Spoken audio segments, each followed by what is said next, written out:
राधे राधे मित्रों, आप सबका एक बार फिर से स्वागत है। आपने एक बात को कई सालों से अनुभव किया होगा कि हम शहरी क्षेत्रों में गाय भैंस जैसे पशुओं को नहीं रख सकते। यहाँ तक कि डेयरी फार्म भी यदि आपको खोलने हैं तो भी वो शहरों से बहुत दूर गांवों में खोलने की इजाज़त मिलती है, अन्यथा आपको कई तरह के जुर्माने लगते हैं। और यदि आपने गाय भैंस को पाला तो आपके ऊपर ना केवल जुर्माना लगता है बल्कि आपकी गाय और भैंस को पकड़कर कारपोरेशन अपने यहाँ ले जाती है। ये स्थिति क्यों है? क्योंकि कारपोरेशन या शहरी क्षेत्र में रहने वाले जो पढ़े लिखे लोग हैं वो ये अनुभव करते हैं कि गाय और भैंस को रखने से सड़कें खराब हो जाती हैं, उनका सीवरेज सिस्टम चौक हो जाता है, फिर कई तरह की परेशानियाँ आती हैं क्योंकि यहाँ तक गाय और भैंस गोबर कर देती हैं और ये गोबर ही उनका प्रमुख कारण है। लेकिन आप में से ज़्यादातर लोग नहीं समझते होंगे कि पिछले 2-3 सालों में गाय जो गोबर की डिमांड है अचानक कई गुना बढ़ी है। हाँ, ये बात काफ़ी हद तक सही है कि जो जर्सी गाय है, जो बिलाती गाय है, वो गोबर नहीं करती, वो आदमी की तरह, हमारी तरह मल का त्याग करती है। इसलिए जर्सी गाय के गोबर में एक तरह की दुर्गंध आती है और वो सहजता से पचा हुआ भी नहीं रहता। उसमें बहुत सारा अंश अर्धपाचित आहार का रहता है, इसलिए वो पतला रहता है। क्योंकि हमारी गाय माता का जो गोबर है या भैंस का गोबर है वो काफ़ी हद तक ठोस रहता है। और यदि गाय माता का गोबर की तुलना हम भैंस के गोबर से करें तो उसमें भी एक भिन्नता नज़र आती है, एक अंतर दिखाई पड़ता है। हमारी जो गौ माता है, हमारी जो देसी गाय है, उसके गोबर में एक और विशिष्टता रहती है जो किसी पशु में नहीं पाई जाती, और वो विशिष्टता है कि गोबर के ऊपर एक झिल्ली जैसी चढ़ी रहती है और इस झिल्ली की बहुत कमाल विशेष गुणवत्ता रहती है। वैसे तो भैंस का गोबर भी गाय के सदृश ही रहता है, लेकिन इनकी जो संरचना है उस पर एक अंतर रहता है। गाय के गोबर में कई ऐसे बैक्टीरिया रहते हैं, कई ऐसे एंजाइम रहते हैं और कई ऐसे महत्वपूर्ण रसायन रहते हैं जो उसकी उपयोगिता को काफ़ी हद तक बढ़ा देते हैं। भैंस के गोबर में ऐसे एंजाइमों की थोड़ी कमी रहती है, इसलिए वर्मी कंपोस्ट बनाना हो, बायोगैस बनाना हो, लीपना पोतना हो या फिर उपले बनाने हो तो उसमें भैंस के गोबर का प्रयोग कुछ हद तक हो जाता है। लेकिन कुछ विशिष्ट उपयोग के लिए तो केवल मात्र गाय का गोबर ही उपयोगी रहता है। तो इसी की गाय की उपयोगिता के कारण, इसी गुणवत्ता के कारण अचानक गाय के गोबर की डिमांड बाज़ार में बढ़ गई है। आपको आश्चर्य लगेगा कि पिछले 3 सालों में गाय के गोबर की डिमांड में 3 गुना वृद्धि हुई है। आज बहुत सारी सरकारें गाय का गोबर खरीद रही हैं। खैर, उनका खरीदने का उद्देश्य पॉलिटिकल से कुछ ज़्यादा महत्व नहीं है, क्योंकि उन्होंने कोई इस पर अनुसंधान या रिसर्च नहीं कराई है कि ज़्यादातर सरकारें गाय का गोबर जो खरीदती हैं, पशुओं का जो गोबर खरीदती हैं, उससे वर्मी कंपोस्ट बना लेती हैं या खाद बना लेती हैं। इससे ज़्यादा उनके लिए इसकी क्यों उपयोगिता नहीं है। हाँ, कुछ सरकारें इस गोबर के माध्यम से बायोगैस का उत्पादन भी करने लगी हैं। बायोगैस को लेकर तो सरकार बहुत गंभीर भी है, इसलिए 2025 तक पूरे देश में करीब 500 से ज़्यादा ऐसे बड़े बायोगैस प्लांट लगाने हैं जिसमें हर सरकारी के 1.5 लाख करोड़ से ज़्यादा पैसा इन्वेस्ट करने वाली है। ये बड़े प्रोजेक्ट हैं। यहाँ टनों के हिसाब से बायोगैस का उत्पादन होगा और इस बायोगैस के माध्यम से जो कंप्रेस्ड गैस होती है वो तैयार होगी, सीएनजी तैयार होगी। उससे उसका उपयोग कई तरह के व्हीकल्स में, वाहन में या कई ईंधनों की जगह इस्तेमाल में होगा। ये एक अलग पर्पज़ है। मैं आपको बता रहा हूँ कि गाय की जो उपयोगिता है, गाय के गोबर में जो विशिष्टता है, उसकी तुलना हम किसी चीज़ से नहीं कर सकते। वैसे हमारे बहुत सारे मित्र हैं, गाय के गोबर से कई प्रोडक्ट बनाते हैं, कई ऐसे चीज़ें बनाते हैं जो हमें आकर्षित करती हैं, लेकिन फिर भी गाय के गोबर की जो उपयोगिता है इससे पूरी तरह से फलीभूत नहीं हो जाती। गाय के गोबर की उपयोगिता तो उससे बहुत ज़्यादा है। यदि हम संरचना की दृष्टि से देखें, हम गाय के गोबर का विश्लेषण करें तो इसमें 60% से ज़्यादा तो जलंश रहता है। जो उसका ठोस भाग है उस ठोस भाग में 50% सेलुलोज रहता है। जो ठोस जो गोबर का हिस्सा है वो सेलुलोज के रूप में जो पौधों से, वनस्पतियों से जो हरे रंग आता है जो जटिल कार्बोहाइड्रेट रहता है उसके रूप में रहता है, और इसी के लिए गोबर के अंदर एक विशेषता आ जाती है। गोबर का आधा हिस्सा लिग्निन के रूप में होता है, गोंद के रूप में होता है, और ये गोंद और सेलुलोज के संयुक्त होने से ही गोबर का निर्माण होता है। जो सेलुलोज जो भाला भाग है गोबर का, उसमें भी सेलुलोज के कई तरह के अणु रहते हैं।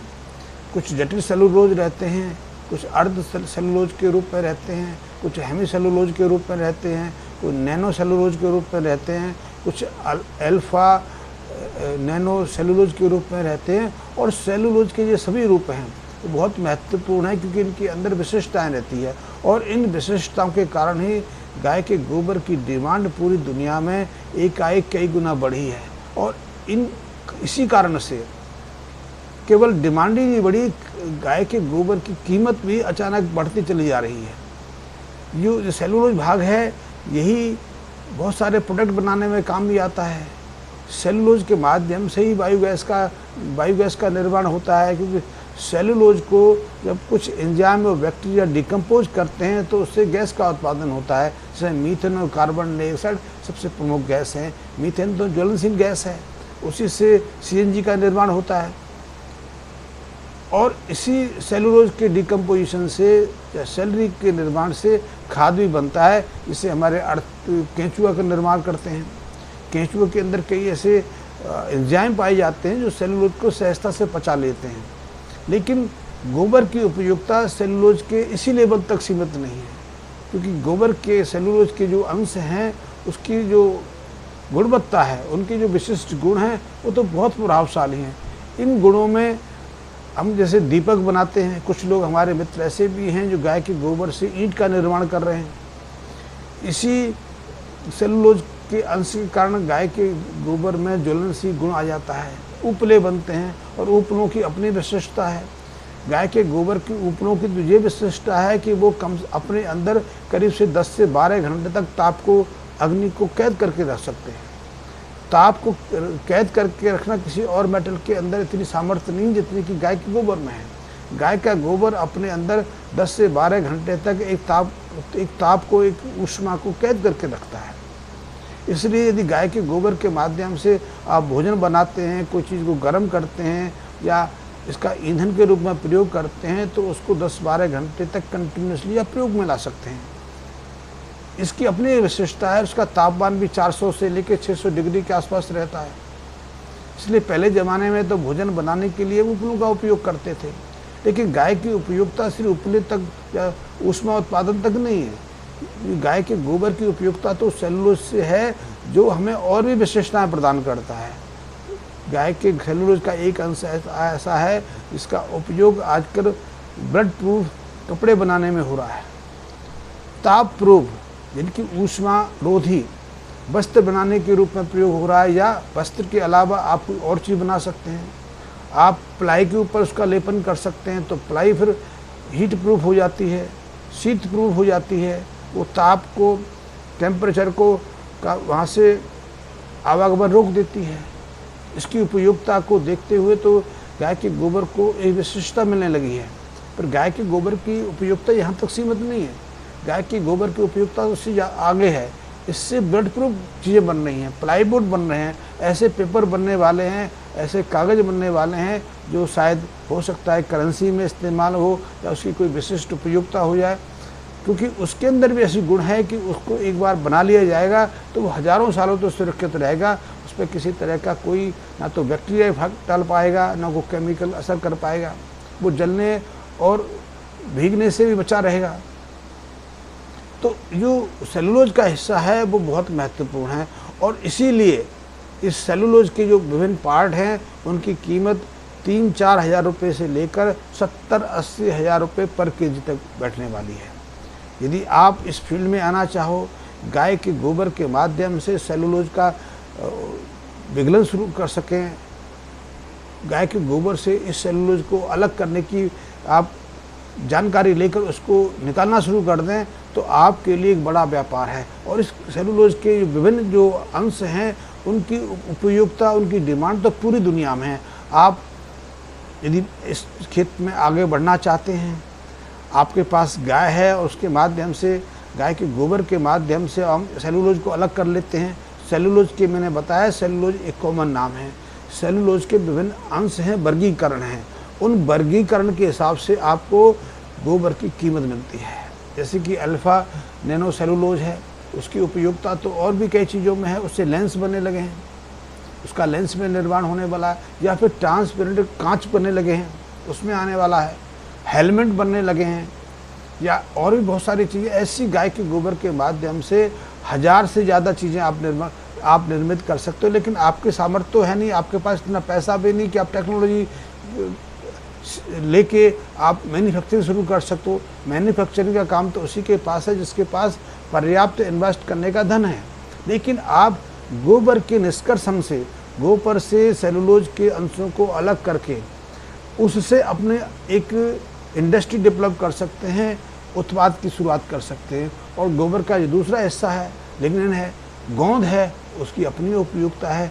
उसका भी उपयोग प्लाईवुड इंडस्ट्री में होने वाला है, फर्नीचर इंडस्ट्री में हो रहा है, पेंट आदि में हो रहा है। और यही नहीं, जो हमारी ज़मीन रासायनिक फर्टिलाइज़र के कारण बांझ होती जा रही है, अपनी उपयोगिता गंवाती चली जा रही है। या फिर सीमेंट, जो अभी सीमेंट है, ये सीमेंट तो हानिकारक है, क्योंकि ये सीमेंट यहाँ पड़ जाता है, वहाँ सैकड़ों साल तक घास पात पैदा ही नहीं होता, वो ज़मीन तो बंजर हो जाती है।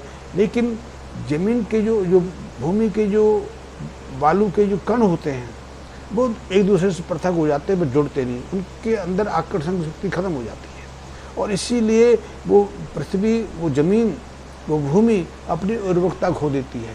उसको जोड़ने के लिए, क्योंकि अभी तक ऐसा कोई ऐसा गोंद आज तक हम नहीं खोज पाए जो मिट्टी के उन कणों को एक साथ ला सके, एक साथ जोड़ सके, उसमें उर्वरकता पैदा कर सके। तो जुड़ेगा तभी तो उसमें आर्द्रता आएगी, तभी तो पानी सोखने की क्षमता विकसित होगी, तभी तो उसमें ह्यूमस डेवलप होगा, जो पौधों को पैदा होने में, पौधों को विकसित होने में, या पौधों या बीजों को अंकुरित होने में मदद करता है।